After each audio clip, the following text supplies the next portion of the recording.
are back again, virtual Fireside. Good to see you, Gal. Hello, mate. You're right. You're looking good. Yeah, I know, like your shirt. Is it cold around yours? Yeah, we've doubled up. Yeah, I've doubled up on the jumper. It is a bit chilly, actually. It's a miserable day. But that won't stop us smiling. So another question from the group, and it's quite a topical one because it's not new, but it's new in its format. Is talent as a service, and we see talent acquisition within businesses, but we're seeing recruitment businesses going in and now offering that talent as a service, being far more successful in talent acquisition. But it's not for everyone, is it? And I know you've worked with a few firms, you advise a few on this, so love to hear a bit of your insight on it. Well, I love it. Personally, if I was starting a recruitment business up today, I'd be doing statement of works and outsourced in-house or some form of TAS, RAS, however you badge it up, because I think that's the future of it. It does come with a few caveats, because I think a lot of people are just seeing this and, regular recurring income. There's money coming through the door. You can plan, strategize better. You're getting paid for effort and not just on success. But lots of people are thinking, this is a buzzword. I'll wrap it in. I'll throw a number at this of what I want, 50K, 30K.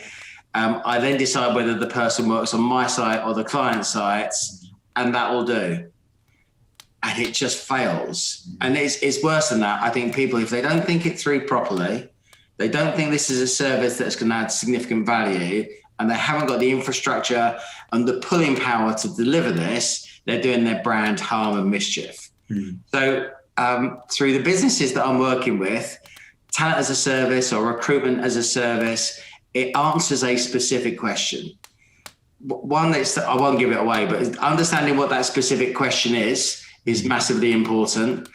Understanding the scoping exercise here to price this as appropriate, that's the mystery. That's the bit that people really need to master. That there's talent fuller out there and failing miserably doing a version of this, but that truly is paying for part-time internal recruitment, so TA teams. And of course that's going to fail. And you need to understand your client's drivers. You need to understand all of the competencies behind this. It's not just a linear thing where I can find these people independently as a recruiter. Back in the day, if I find one, I'll get them 3 interviews. It's a totally different exercise. The customer would then expect you to behave and perform like a truly professional talent acquisition team. And we know the weights and measures on those are different. The reporting is different. The drivers are different. The timescales are different. It's managing the teams and the effort that's involved in that.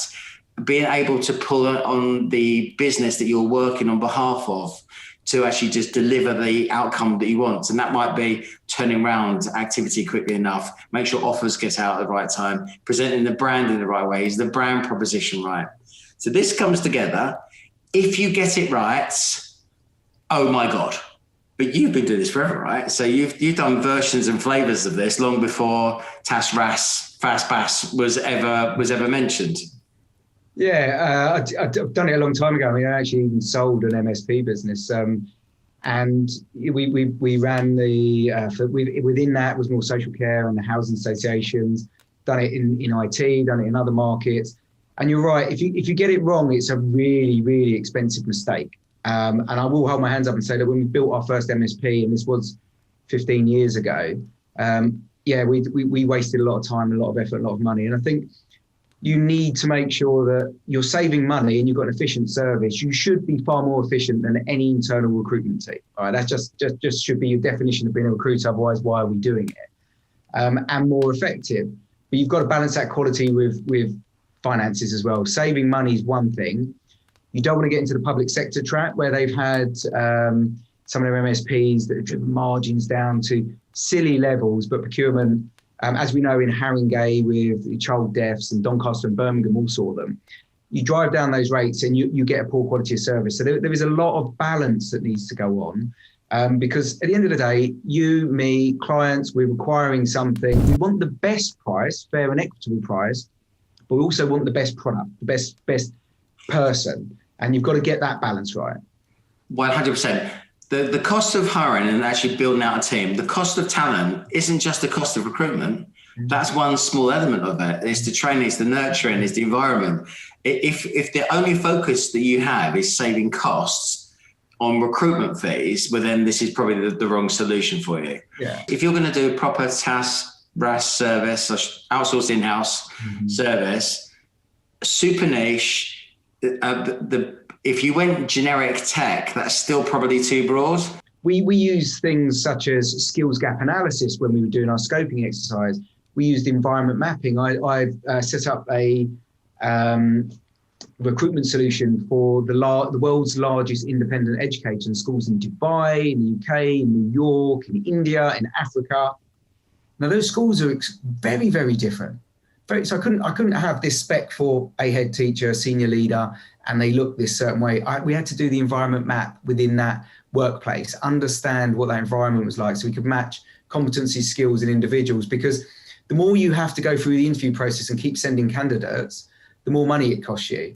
If you get it right in terms of your requirement, your scope, and what you lay down for them, you get that relationship where it's, I need A, you send them A, it's the perfect A, it fits in the slot, it's the part of their jigsaw, everybody's happy. And that's where efficiencies actually come from, is getting that service right, but you need to map it properly. Shh, don't tell anyone. If you understand how your business operates, you can sell consultancy services at every level here. You get paid to scope, you get paid to advise, and there are tech and tools available. If you understand the competencies that are required, you understand the process here, from employer brand to internal processes to market mapping, each one of these you can charge as a value add. And it moves us away from using the dreaded R word to become a true solutions provider. It's sexy stuff, right? And it's hanging around the C-suite. Yeah, definitely. And look, partnerships, if we're going to say anything for 2021, for me, it would be that collaboration and those partnerships. And this just forms a bridge for both of those.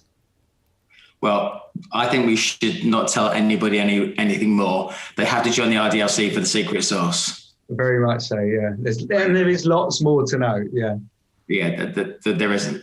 But lovely to speak to everyone. We'll see you soon. But if you have an opportunity to go down the route of recruitment as a service, definitely do it. But don't go into it blind. Get us involved. Yeah. See you soon. See you soon. Bye-bye.